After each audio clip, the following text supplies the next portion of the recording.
जितनी स्विट्जरलैंड की total population है उससे ज़्यादा इंडिया इंजीनियर्स प्रोड्यूस कर देता है। उसके बाद भी रिसर्च एंड इनोवेशन में स्विट्जरलैंड नंबर 1 पे है। इंडिपेंडेंस के बाद से रिपब्लिक ऑफ इंडिया ने 0 नोबेल लॉरियट्स प्रोड्यूस किए इन साइंस।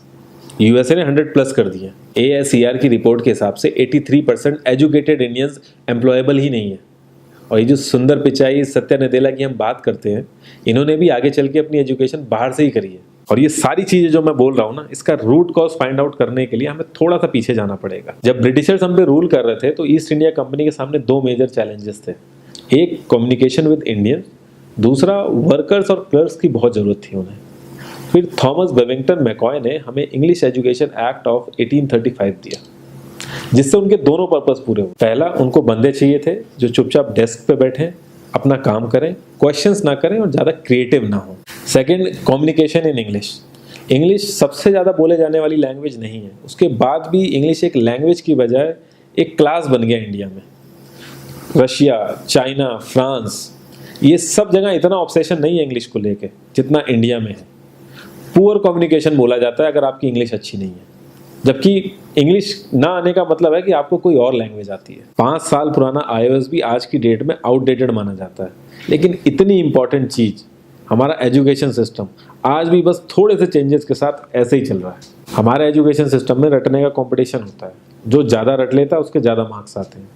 अब 95% जिसके संस्कृत में आए हैं वो भी संस्कृत नहीं बोल पा रहा है। और बेसिक हिस्ट्री होने की बजाय इतनी मोटी मोटी किताबें हैं हिस्ट्री की जिसका कोई मतलब नहीं है। अगर आज की डेट में आपको कुछ भी पता करना, आप गूगल से पता कर लोगे, उसके लिए आपको याद करने की जरूरत नहीं है इतना कुछ। और ये गवर्नमेंट स्कूल में हर क्लास में इंग्लिश का सब्जेक्ट है।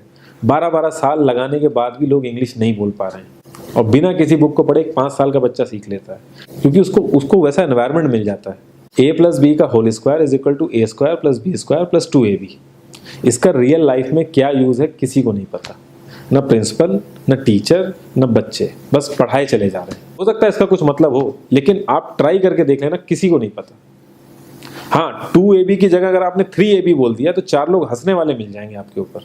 किंडरगार्टन में जो बच्चों को सिखाने के लिए टेक्निक यूज होती है वो लाख गुना अच्छी है कॉलेज की वो रटने वाली टेक्निक से। और जिन बच्चों के बहुत ज़्यादा नंबर आते हैं ना, जो वो छुपा छुपा के एग्जाम में लिखते हैं, आप देखोगे जब वो रियल लाइफ में जाते हैं ना तो ज़्यादातर क्रम्बल करते हैं वो। हर किसी को सेम सिलेबस और सेम चीज़ सिखाई जाती है बिना उसकी कैपेबिलिटी देखे, और क्रिएटिविटी का तो दूर दूर तक मतलब नहीं होता। अब एक लाइन से आप शेर, मछली, सांप, हाथी सबको लाइन से खड़ा कर दो और उनसे कहो पेड़ पे चढ़ो, उनको तो जिंदगी भर यही लगेगा ना कि वो तो किसी काबिल ही नहीं है। और द्रोणाचार्य ने भी पांडवों को उनकी स्किल सेट के हिसाब से उनको चीज़ें सिखाई, सबको एक ही चीज़ नहीं सिखा दी। और हमारे एजुकेशन सिस्टम में ज़्यादा ऑप्शंस भी नहीं है। सबसे ऊपर साइंस, फिर कॉमर्स, और सबसे नीचे जाके कहीं नंबर आता है आर्ट्स का। आर्ट्स लेने वाले को तो लोग इतना हल्के में लेते हैं जैसे वो किसी काम का ही नहीं है। हर माँ बाप को तो इंजीनियर या डॉक्टर ही बनाना है। कॉलेज वाले अगर एक्स्ट्रा कोर्स रख भी देते हैं तो माँ बाप एंट्री नहीं कराएंगे, तो वो सारा पैसा बर्बाद होगा कॉलेज का। तो ऑप्शंस कहाँ से आएंगे? और बचपन से ही आपकी ट्रेनिंग स्टार्ट हो जाती है। माँ बाप, भाई बहन, रिलेटिव सब यही समझाते हैं अगर आपके मार्क्स नहीं आए और जॉब नहीं लगी तो आपकी ज़िंदगी बेकार। और लाइफ की क्रिएटिविटी को आप रखते हो साइड में, और ये अच्छे मार्क्स और अच्छी जॉब पाना आपका सपना बन जाता है। अब ये सपना पूरा हो जाता है तो बहुत बढ़िया है, दूसरे को जेलस फील कराओगे, नीचा फील कराओगे। और इस छोटी सी उम्र में अगर सपना टूट जाता है तो सेल्फ डाउट में आ जाओगे। इतना बाहर वाले आपको नीचा नहीं समझेंगे जितना आप खुद की नज़रों में गिर जाओगे। आप किसी भी 4-5 सक्सेसफुल आदमियों के बारे में सोच के देखिए जिन्हें आप बहुत सक्सेसफुल मानते हो, या जिनकी तरह लाइफ आप जीना चाहते हो। मैं ये कह सकता हूँ कि वो इस एजुकेशन सिस्टम की वजह से तो सक्सेसफुल नहीं होंगे, चाहे वो जो भी हो। धीरू भाई अंबानी, विराट कोहली, आमिर खान, नरेंद्र मोदी, ये सब हमारे इस करंट एजुकेशन सिस्टम के ट्रैप में नहीं फंसे। इन्होंने खुद सीखा, खुद एजुकेट हुए और खुद आगे बढ़े। किसी कंपनी के सीईओ को अगर ये कहा जाए कि आप अपनी कंपनी के सारे डिपार्टमेंट में इंटरव्यू दीजिए, तो कोई गारंटी नहीं है कि वो सारे डिपार्टमेंट के इंटरव्यू निकाल लेगा।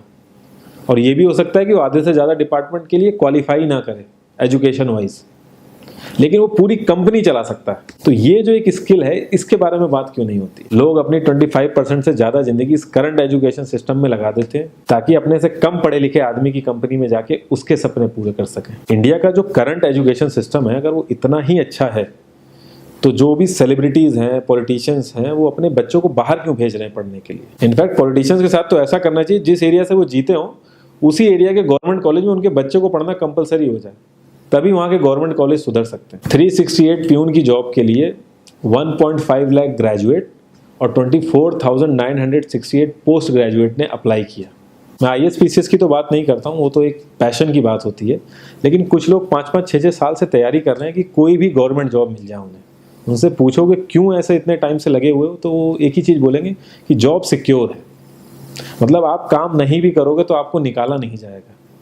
ये सारी कामचोरी वाली बातें माइंड में इसीलिए आती हैं क्योंकि हमारा जो करंट एजुकेशन सिस्टम है वो इतना कॉन्फिडेंस ही नहीं देता है कि हम अपनी स्किल के दम पे कहीं जाके काम करें और हमें निकलने का डर ना हो। मैं आने वाले 10 साल की तो बात ही नहीं कर रहा हूँ, अगर मैं आने वाले 5 साल की भी बात करूँ तो टेक्नोलॉजीज़ में इतना ज़्यादा चेंजेस आ जाएगा कि जो आज हम पढ़ रहे हैं, जिस स्किल पे हम फोकस कर रहे हैं, पता नहीं वो रेलेवेंट भी होगी कि नहीं उस समय। Cloud computing, SEO, digital marketing, ये सब जॉब्स पहले एग्जिस्ट ही नहीं करती थी। हम लोगों को एजाइल होना पड़ेगा, नई नई चीज़ों को सीखने के लिए ओपन रहना पड़ेगा, क्रिएटिव माइंड लगाना पड़ेगा।